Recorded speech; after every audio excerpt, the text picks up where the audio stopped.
Welcome friends.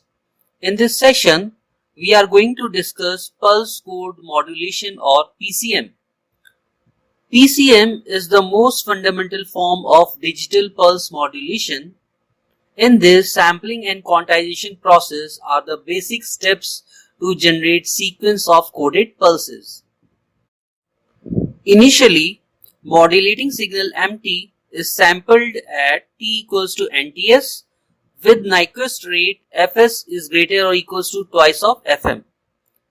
And after sampling, we have discrete time signal m function of NTS.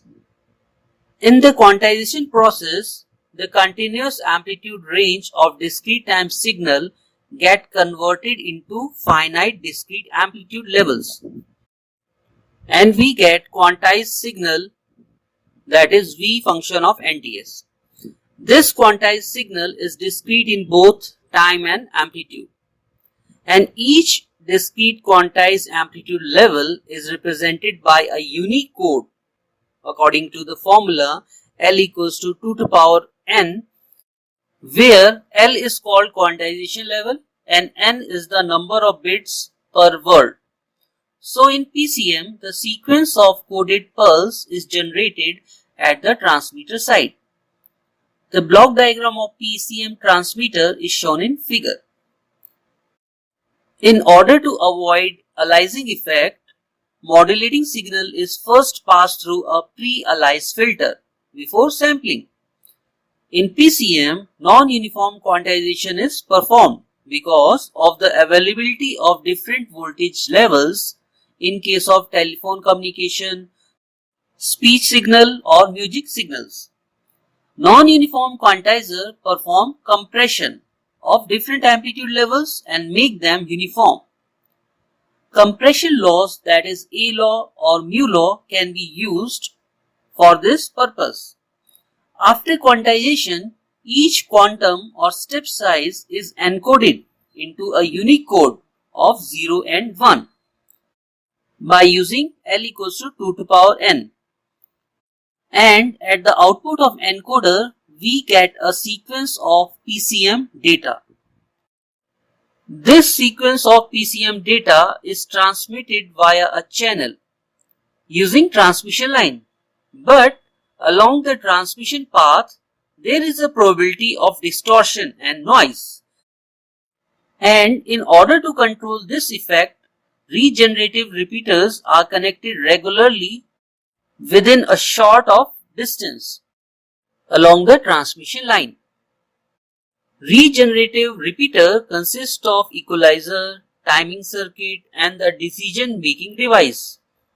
Equalizer is used to reshape the distorted PCM by compensating the effect of amplitude and phase distortion. At the output of equalizer, we get equalized pulse that is applied individually to both timing circuit and decision making device. The function of timing circuit is to regenerate sampling process of equalized pulses at the instant of maximum signal to noise ratio.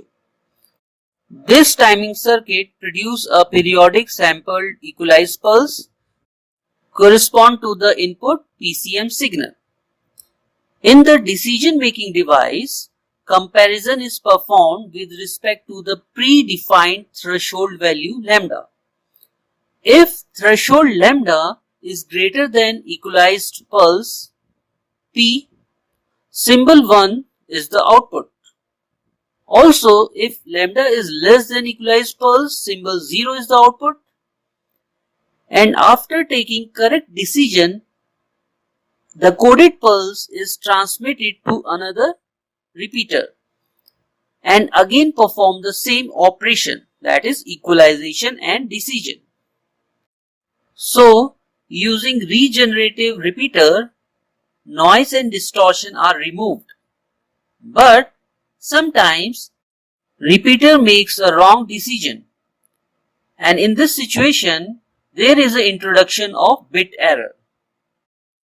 Also, if the spacing between regenerative pulse deviate from predefined value, distortion occur which is called jitter.